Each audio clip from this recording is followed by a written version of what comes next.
Yo, what's going on, y'all? It's Cone back here again today with another video, and today I want to give you one question I have for all 30 NBA squads. We're going alphabetically from 76ers to Washington Wizards, and I've got a question for every single team, whether that's how do these two players work together, how does a new acquisition change things, was that person enough, how does a specific player fit into this year, could this be their breakout season, a lot of things like that.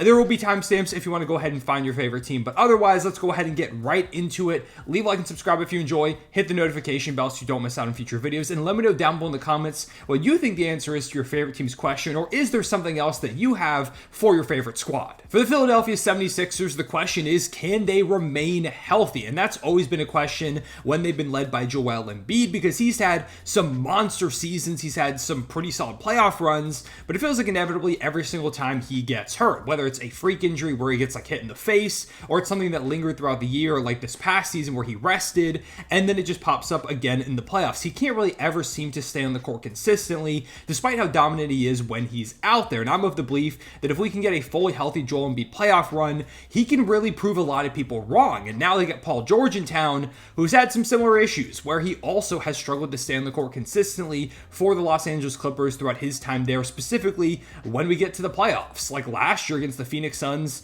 did not play in that series. This year he did play, and this was one of the healthier years of his career, but that has not been a given throughout his time with Los Angeles. So now that those are your top three guys alongside Maxey, can you rely on them to stay healthy? I'm of the belief if they do keep their guys on the court, this is one of the more threatening teams in the NBA, and they're capable of winning a championship. I just don't know if I can be assured that they will be out there. Next up is Milwaukee, and for them, the big question is, will Damian Lillard bounce back? Because last season, everybody saw them as championship contenders, as maybe the only team in the Eastern Conference that could rival the Boston Celtics, or at least that's how I saw it. And instead, they were pretty disappointing. Now, the record was good, but they fired their coach midway through the season. Giannis was ridiculous, but his running mates weren't exactly great. Chris Middleton dealt with injuries, Brook Lopez, same thing, and there's clear signs of regression from the almost 40-year-old. And Dame, coming off the best year of his career in the year prior, was not that great this past season. The efficiency was down. He still had some of the big-time clutch moments, but he was very inconsistent. There were some games where he looks like the Dame of old and he has an efficient 30 bomb, and then a lot of games where he's putting up like 12 points, 18 points on pretty rough efficiency. So they need Dame to be the version of Dame we saw last in Portland. This upcoming season, if they want any chance of competing with the Celtics, the Sixers, the Knicks, those are great squads, and I think the Bucks had a pretty solid offseason. They still have a top 3 player, top 2 player in the world, and Giannis Antetokounmpo, but if Dame isn't Dame, this team's not going anywhere. Next up, we've got the Bulls, and my question for them is, how do they make all the guards work? And this is something I feel like not enough people are talking about. They have a lot of interesting options at the guard position, but I don't know how the minutes get distributed, because they have, of course, Josh Giddey coming into the fold now in a trade for Alex Caruso. They want to get the ball in his hands. He's a player that really needs the ball in his hands to be effective. But you also have Kobe White, who just had the best season of his career, maybe should have won MIP because he had the ball in his hands more, because he got more of those opportunities. So now, are you going to be taking the ball out of his hands to give it to Giddey? And can Kobe White still be highly effective when he isn't the on-ball guy most of the time? How does Lonzo Ball fit into the equation if he's back and actually healthy this season like he's supposed to be? Ayo Dosunmu is there as well. You've got a young guy like Dalen Terry. You also have, Zach LaVine is still in town. You could theoretically slot him over to the 3 and you'll be fine, but he will probably still play some guard minutes. There's just a lot of options over there, and a lot of them are young guys that have a ton of upside, which is exciting. It's not really a bad problem to have. I just don't know how they're going to go ahead and share the minutes, specifically with Zach LaVine still in town. When they trade him, I think it gets a little bit easier. Maybe if they get rid of Lonzo at some point throughout the season, or let him walk in for agency, but for the moment, the guard position is pretty crowded. For the Cavaliers, my question remains, does the Darius Garland-Donovan Mitchell backcourt work? Is this something that could bring them to eventual championship contention? Because Donovan Mitchell's been insane since he got to Cleveland. This past year was unbelievable, one of the best seasons of his entire career. They did win a playoff series, but Darius Garland had a down year, and part of that was because he was injured, played just 57 games, the second lowest mark of his career. He was on and off the court, so I do think that threw off his rhythm, but when he was out there, just 18 points per game, Field goal percentage was down, 3-point percentage was down, everything was lower, and I still have questions about if those two can work together as that team's backcourt, or if you need a bit of a better fit, if they really need to just shake up this roster as a whole, because even the Mobley, Jared Allen thing, there are question marks still surrounding that. They're in a bit of a weird spot, but I think it all starts with this backcourt. If we go into the season and Darius Garland still isn't really finding his rhythm and it's not working the way you want it to, do you consider trading Garland for a better fitting player on the deadline if someone becomes available? Do you just try to stick it out because he's young and there's still plenty of time for them to figure this thing out? That's a question I'm keeping an eye on. For the reigning champion Celtics, my question is the KP injury actually going to pose a problem? Because he's going to be out for the first couple of months up until some point in December. It could be longer too if there are any setbacks or if they just want to be cautious, which would make sense for a team that is coming off an NBA title and has proven a number of times that even when KP isn't on the court, they can still be really good. But the Eastern Conference got significantly better this offseason. If you ask me, the NBA as a whole, those top-level teams are scarier than ever. Teams are trying to catch up to the Boston Celtics. You need them at full health. If this is an injury that lingers, if it keeps popping up throughout the season, leads to you being a worse seed going into the year, giving you a harder path to repeating as NBA champions, or even if he's hurt throughout the playoffs, I think that could be a bit of an issue. For the Los Angeles Clippers, my question is, what do we see from James Harden? What version of the beard are we going to get? Because over the past few years, he's been kind of that third fiddle player. He's played next to Joel Embiid and Tyrese Maxey. He played next to Kawhi Leonard and Paul George this past season after he got traded there. He has kind of just been focused on that playmaking role. Even back to the Nets with Kyrie and Kevin Durant, he hasn't been trying to be one of the leading scorers, just playmaking, setting the other guys up, and he's been great in that role. He is an all-time playmaker, but now that PG is gone, they're going to need somebody to step up with the scoring, and he had a solid year this past season, put up right around 17 points per game, but the field goal percentage was rough, below 43%. He's shown that he lacks a lot of the burst he used to have. He's not quite reliable in breaking down defenders anymore. I don't know what we get from James Harden. Are they going to just continue to ask him to play make and hope that other guys can step up the scoring? Are they going to ask him to be more of that ball-dominant threat? And does he even still have that type of play in the tank consistently? For the Memphis Grizzlies, my question is, will there be rust for this team? Because last time we saw them fully healthy, they were a top 2 seed, they were dominant, looked really, really good, but last season was abysmal, where John Morant missed basically the entire year, played a few games. Jaren Jackson Jr. and Desmond Bane dealt with injuries. The whole team was decimated in one way or another. And with them being hopefully fully healthy going into this upcoming season, I do expect them to be, again, one of the scary teams in the West. But there's part of me that thinks, is there going to be a little bit of rust? That hurts them a lot at the beginning of the season, caused them to start out a bit slower, and maybe turns them from a top 6 seed to instead like a play-in team. What will John Morant look like when he first comes back? And Desmond Bane, and how does Marcus Smart integrate now into the actually fully healthy starting lineup? Is Zach Edey ready to be a go from day one? How do guys like Gigi Jackson and Vince Williams look on a team that's hopefully trying to compete for a championship? There are some question marks surrounding them, so while I do expect them to be good, if they start off slow, it wouldn't be the most surprising thing. For the Atlanta Hawks, the question's pretty broad, and it's just, what's the next step for this squad? They, of course, traded DeJounte Murray. They went from trying to be a competitive team to clearly not really going for that, or at least I don't think they're going to be a competitive team. They'll probably be a play-in squad, but that's about it. Trae Young's still really good. He'll still elevate the offense. I like the young players they've got next to him, but what's the game plan now? Is it just to continue this retooling with young talent next to Trae Young? Are you hoping to trade for a star to pair next to Trae? Do you still consider trading him at some point soon, like next summer? What's the game plan from here? And I guess as the season plays out, it'll become more and more clear as the trade market becomes more clear across the NBA as a whole, if they're trying to trade Trae or even add a star next to him. But for the moment, it's all just a waiting game for the Atlanta Hawks, where they're stuck in this middle ground out there in the Eastern Conference. For the Heat, my question is this the last season of Jimmy Butler in a Miami uniform? Because coming into the year, there were a lot of expectations, it seemed like, from Jimmy that he would get a contract extension. It seemed plausible, even though it would be a lot of money to pay a guy who's going to get up to like 37, 38 years old. He brought them to a couple of finals. It just made sense. They would pay him, and he would end up retiring as a Miami Heat. But no extension came. There were some interesting comments made by Pat Riley, and with Jimmy Butler expiring after the season, and in my opinion, the Heat not in a place to compete for a championship, and really the front office not doing much of anything to try and get them to that point, it would not surprise me at all if Jimmy's playing in a different uniform next season. Now, if I had to pick, I would say he still is with Miami going into next year, but the fact that that's even a possibility feels kind of insane, and the idea of Jimmy switching teams again and trying to compete for a championship with someone else, or maybe as a better squad, may not sound that bad to him. For Charlotte, the question continues to be, will LaMelo Ball actually be out there on the court? Because that's been far from a guarantee over the first 4 seasons of his career. I mean, the 1 year he played above 60 games, he was an all-star in his second season. But since then, 36 games in 2023, 22 games last season. Now, the numbers when he was out there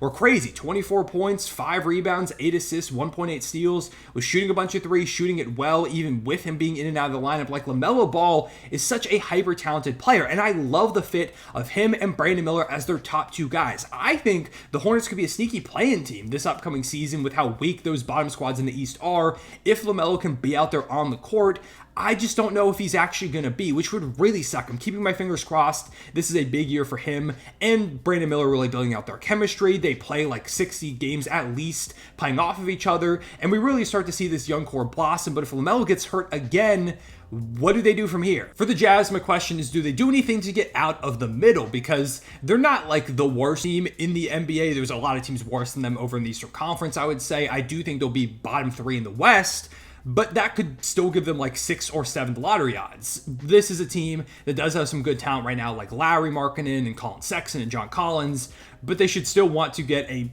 top tier guy like a Cooper Flagg or whoever they want to get in the top 3 in this draft. So do they consider moving off of some of their established players? Of course, Lowry's not getting traded. He just got extended, so he can't be traded. But like Colin Sexton, if he's as good as he was last year, I think you could get a good return for him. John Collins is an interesting piece. Walker Kessler, there are rumors about them potentially trading him. Maybe he could get moved. Jordan Clarkson didn't have a good year last year, but if he starts off good this year, maybe you capitalize on that value. They feel like a team that still has some veterans to go ahead and trade away, and that could be in their best interest. So one of the more interesting teams by the time we get to the deadline, if you ask me. For the Sacramento Kings, my question is, was DeRozan enough to put them back on track? Because last year, they made the playoffs for the first time in forever, breaking that massive drought. This past season, they ended up losing in the play-in, again, starting up a new drought. Obviously, the Kings want to stay far away from that. They've got Fox, they've got Sabonis, a very talented team. So they made a move. They added DeMar DeRozan, and it's one that's very interesting. I've become more and more of a fan of it. The question is it enough to make them, again, a bona fide playoff team in the West? Does it still have them in the play-in range? Because there are some concerns with that team's defense, and the spacing could be kind of rough. Like, there are worries with the DeRozan acquisition, but maybe it's enough to get them back in that top 6. Won't be enough to get them to a championship contender if you ask me. But if they can, again, just be a playoff team, keep themselves pretty solid throughout the season, and maybe make a big pickup at the deadline, the Kings could be one of the scarier teams in the Western Conference. For the Knicks, my question is, are they going to need to add another big? Obviously, losing Isaiah Hartenstein free agency is a blow to this squad. He was their starting big throughout a lot of the season with Mitchell Robinson being hurt. He was big in the playoffs for them.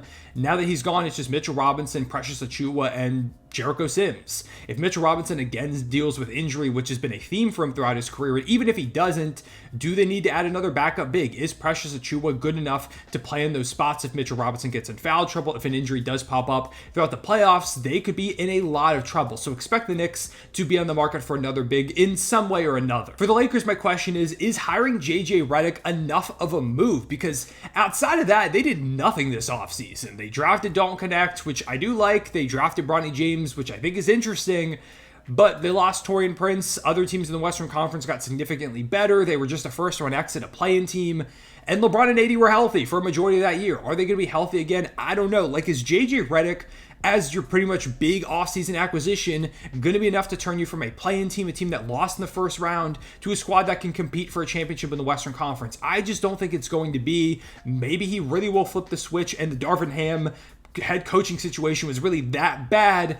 I just don't know if it was. For the Orlando Magic, my question is, can Franz Wagner find that outside shot? In his rookie season, he was shooting 35% from deep. The year after, 36%. This year, plummeted all the way down to 28%, and that was rough. This is a Magic team that desperately needs offense, and Franz still finds ways to be highly effective as a cutter, as a great finisher in that offense, but they need him to be an outside threat as well to open up the game for Paolo Banchero, to make he and Paolo's fit really work, to play off of KCP as that acquisition. If Franz Wagner becomes, again, a knockdown three-point shooter in addition to what he can already do inside the arc, there's a real shot that he's an MIP guy this season. He could be an all-star, and he and Paolo could quickly become one of the more dangerous tandems in the NBA. He doesn't need to have that three-point shot at a high level to be a really good player, but I think that's one of the big keys to the Magic unlocking their offense this upcoming season and long-term. For the Dallas Mavericks, my question is, what version of Klay Thompson are we going to see? Because Klay was not great this past season. It was one of the worst seasons of his career ever since he became an all-star.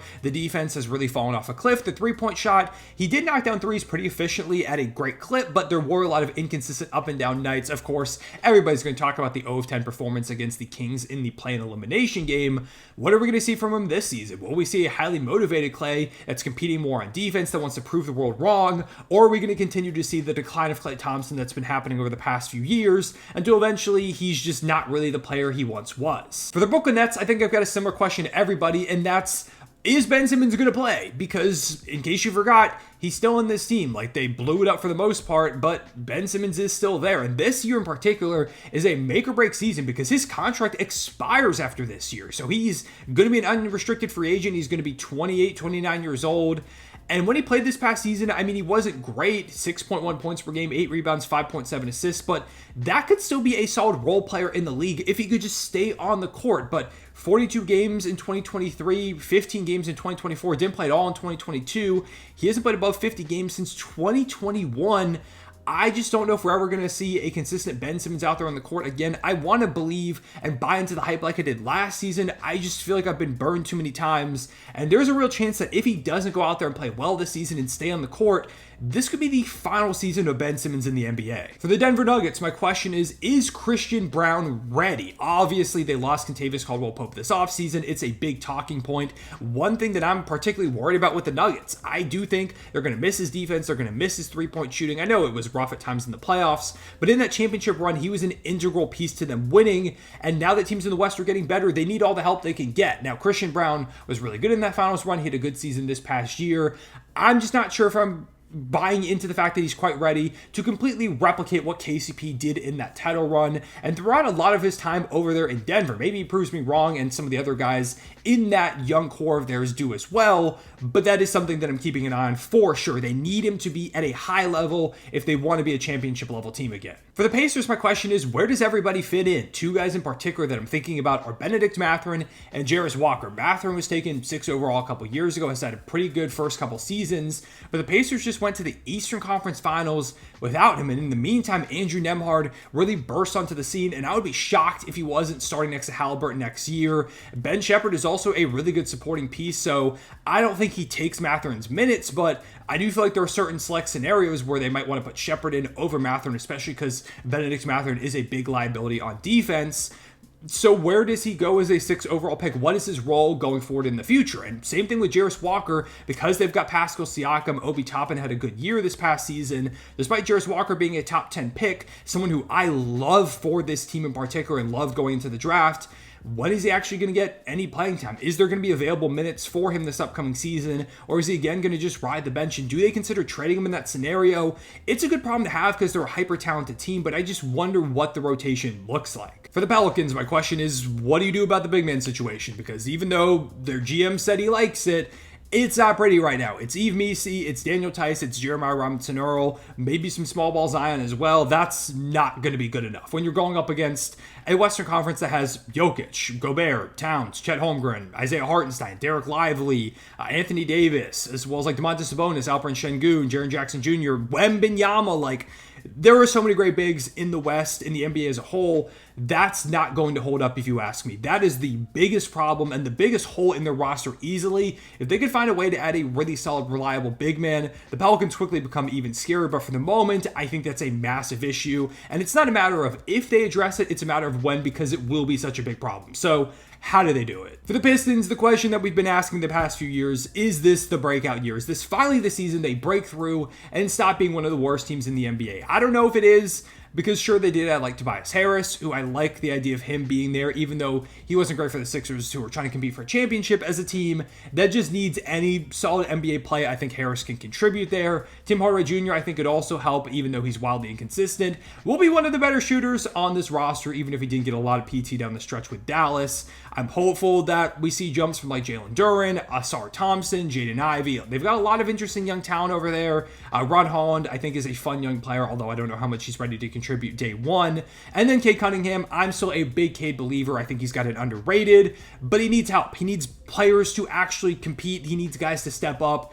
Maybe this is the season, but I'm still worried that there's just not enough in this roster that's going to get them anywhere close to the play-in. With the Raptors, I'm wondering, can Emmanuel Quickley and RJ Barrett keep up their play from the end of the season? Because once they got to Toronto, both of them were on fire. Quickley went out there and shot around 40% from three with 7 dimes, about 18.6 points. And RJ Barrett, 21.8 points, 55% from the field, 39% from deep, 6.4 rebounds, 4.1 assists. Like, those were amazing numbers from both those guys to round out the year. And they're both players that I felt like could have a breakout in a new spot. And maybe with Toronto, this is where they're going to find that long-term success that they've been looking for in expanded roles. And if both of them can hit, or even one of them can keep up this play, Toronto's going to get a massive acceleration in the rebuild. For the Houston Rockets, my question is, what version of Jalen Green are we going to see? Because at the beginning of the year, for the first half or even first 3/4 of the season, it was like, should they consider trading Jalen Green? Is this ever going to pan out? Because he was having a really, really rough year. But then you get to the end of the season and he goes ballistic. He's putting up 30 pieces left and right. The Rockets can't stop winning. It was the version of Jalen Green I think most people were expecting by this point in his career, or at least at some point. Going to the draft, a lot of people were saying this guy is a future scoring champion. There were the flashes. Now, question is, can he maintain that over the course of a full season, or was that just a flash in the pan, something we may continue to see, just never consistently? For San Antonio, I'm going to ask the question everybody is, how far can Wemby take this team? Because at the end of the year last season, he was a top 20, top 15 player for the last month and a half, if you ask me, was destroying everybody defensively, taking big strides offensively. He's got Chris Paul now to get him the ball. He's got Harrison Barnes to be a veteran to space the floor a little bit for him, progression from his teammates, and just natural progression from one of the best players we've ever seen enter the draft, who just had a great Olympics too, and seems to be out for blood this season. So I don't think they make the play-in. I think they're still a year away from that, but if Wemby just suddenly becomes a top 5 player and is breaking everything, maybe they could go further than that. Next up, we've got the Suns, and my question is, can the offense outweigh the defense? Because I do think adding Tyus Jones and Monte Morris will be big for this team offensively. They needed some playmaking. They added 2 guys who dish out a lot of dimes, but never really turn the ball over and can score decently efficiently. That's big. Still Booker, still Beal, have Durant. This is going to be a great offensive team if you ask me, but defensively, I've got massive concerns because Tyus Jones is not a good defender, and it seems like he's going to start at the point guard spot. Bradley Beal, not a good defender. Booker and KD are pretty solid defenders. They both held up really well this past season, but you're asking them to also do a lot of scoring, so do you want them to be your most consistent defensive players? I don't trust Nurkic to anchor a defense off the bench. Not a lot of great defensive options either. It's just not a team that has many good defenders. So while the offense I think could be insane, is that going to be enough to make them one of the better teams in the West when I feel like the defense is going to be a big problem? For Oklahoma City, my question is, what's the starting lineup? Because as a Thunder fan, I honestly have no idea. They made 2 big acquisitions, and Alex Caruso and Isaiah Hartenstein this offseason, while also getting rid of Josh Giddey, who was one of the starters. So you might just think, okay, you like slotting Caruso there, and then boom, it's all said and done. But at the same time, like, sure, Caruso could come into that starting lineup, but Giddey was like 6'9", and sure, was not really a good fit with that team, but he did give them some size, and adding just Caruso to the team does make the team smaller when they already had a rebounding issue. Could you theoretically instead bring Caruso off the bench and put Hartenstein in the starting lineup and have him and Chet Holmgren as the 2 twin towers down low? Or could you switch it up even more and put both of them into the starting lineup and maybe move like a Lou Dort to the bench theoretically? I don't know. There's a lot of ways they could go, and part of me feels like it'll be situational depending on the teams that they play, and the closing lineup will look different depending on who's playing well, and a lot of times it probably will be like Shai, Caruso, Jalen Williams, Chet Holmgren, and Isaiah Hartenstein. But I don't know what the starting lineup is going to look like going into day 1, and I don't know how consistent it's even going to be throughout the year. For the Timberwolves, my question is, can Jaden McDaniels take a jump? To me, he's one of the big swing factors for this squad. Their defense was amazing last season. It was throughout the playoffs. Offensively, they did enough to get themselves to the conference finals, but to win the championship, I think they need a little bit more. And Jaden McDaniels feels like one of those guys that could provide that. He's shown a lot of flashes of being able to handle the ball, of knocking down outside shots. He's just got to put it all together consistently on top of his all-defensive level play, continue to cement himself as one of the S-tier role players in the league, and if he has a jump in him, the Wolves could be even scarier than expected. For the Trailblazers, my question is, who gets moved off this team this season? Because there are a lot of candidates when you take a look at the squad. Anthony Simons feels like he's been in some rumors, and now that they have Scoot Henderson as well as Shaedon Sharpe, it does feel like Simons could be an odd man out who's a bit ahead of those guys' timeline. You also have a player like Jeremy Grant, who I think makes a lot of sense as a veteran for a number of teams. I would love him on the Lakers. I would like him on the Kings, among some other squads. And I do feel like while his contract is big, with the way the salary cap is rising, it's honestly not even bad at this point. You've also got a guy like DeAndre Ayton. Could he get moved at some point? Robert Williams, if his health permits, and he's able to play a good number of games this season, could he build up some of his value and get traded? There were just a lot of names that feel like they could be on the block for the Blazers, on top of the fact that they're just continuing to try to tank, so they should move off of some of these guys and bring in some assets. For the Dubs, my question is, who is going to be that second option? They, of course, lost Klay Thompson, who was it last year, even if it was inconsistent, and that was a big reason why they struggled, because it was Steph Curry and then a pretty big drop-off after that. With this same team, I don't know who's going to be that second guy. Like, could it be Wiggins if he has a big bounce back to maybe all-star form? But the past couple of years have been rough, so I don't know if I trust him to do that. Like Brandon Podziemski, if he takes a big jump, I don't know if it's going to be quite that big, but clearly they believe in him. Jonathan Kuminga is a candidate for that, but is it going to be enough to help them compete? I don't really know what it's going to be. Like, it's definitely not going to be Draymond. It's not going to be Trace Jackson Davis. Buddy Hield, I don't trust to be a consistent second option if you're trying to compete for anything. That's still a big problem if you ask me for the Warriors. And unless somebody takes a big jump, that second option thing I feel like is going to be something that continues to linger all throughout the season. And finally, for the Wizards, my question is, where does Kyle Kuzma land? It feels like he should have been traded a little while ago this season. I feel like he's a prime deadline candidate to get moved. They're going to be a bottom-of-the-barrel team in the Eastern Conference, which is good. They should be tanking. And they've gone full youth movement, whether it's like above Carrington, it's below Coulibaly, it's Alex Sarr, of course, who they got with a top 2 pick. This is a team that's trying to rebuild. Kuzma does not fit that timeline at all. It feels like he could be valued somewhere else in the league. So I do expect Kuzma to get traded. The question is, where does he end up landing, and what kind of value do they actually get in return? But yeah, with all that being said, there's a question for all 30 NBA teams. I've got many more, so maybe I can make a sequel to this video, maybe closer to the season. If y'all want to see that, let me know down below in the comments. And again, let me know what you think about your favorite team's question. Is there something else you're more curious about? Maybe I can answer some of those questions down below in the comments. As always, like I said earlier, leave a like and subscribe if you enjoyed. Helps the channel out a ton. Appreciate y'all getting me over 52,000 subscribers. Fun video coming for the 1,000th video that we're almost there on the channel, so make sure to keep a lookout for that. But yeah, appreciate y'all watching. I'll see y'all later. Real one, say it back.